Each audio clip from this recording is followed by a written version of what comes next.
Fakta sosok Ica Ani dituduh santet Stevie, sampai sumpah Al-Quran. Nama Ica Anissa Faradila mencuat setelah meninggalnya Stevie Agnecia pada Kamis, 21 Maret 2024, malam. Penyebabnya, dia menjadi tertuduh pelaku santet pada Stevie Agnecia. Maklum, sebelum Stevie Agnecia meninggal dunia, dia mengaku terkena santet dan ada yang menginginkannya mati. Nah, selebgram bernama Ica Anissa Faradila pun ramai dituding menjadi sosok yang mengirimkan ilmu hitam ke Stevie Agnecia. Terkait tuduhan tersebut, Ica Anissa Faradila buka suara dan menyebut tudingan tersebut merupakan fitnah besar. Ia mengaku sudah melakukan sumpah Al-Quran. Ica Anissa Faradila menekankan sama sekali tak mengetahui penyebab Stevie Agnecia meninggal dunia. Meski belum diketahui penyebab Stevie Agnecia meninggal dunia, namun Ica Anissa Faradila justru menjadi tertuduh. Ia pun mengatakan akan segera melakukan klarifikasi atas tuduhan sebagai penyebab Stevie Agnecia meninggal dunia.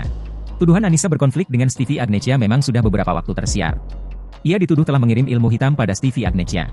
Bahkan menurut Eli Sugigi sebenarnya Anissa Faradila sudah menjalani sumpah Al-Quran demi menepis tuduhan tersebut. Ica, apa aku yang apni sumpah Al-Quran kamu? Serahkan sama Allah, Ca, kasihan anak kamu masih kecil dan Stevie juga udah tenang di sana. Buktikan aja sama Allah, Ca. Manusia cuma bisa lihat sisi buruk kamu aja dari cerita masa lalu kamu ribut sama Stevie. Kasihan bayi kamu, Ca, tulis Eli Sugigi di komentar. Anissa Faradila pun untuk tidak menyiarkan sumpah Al-Quran itu.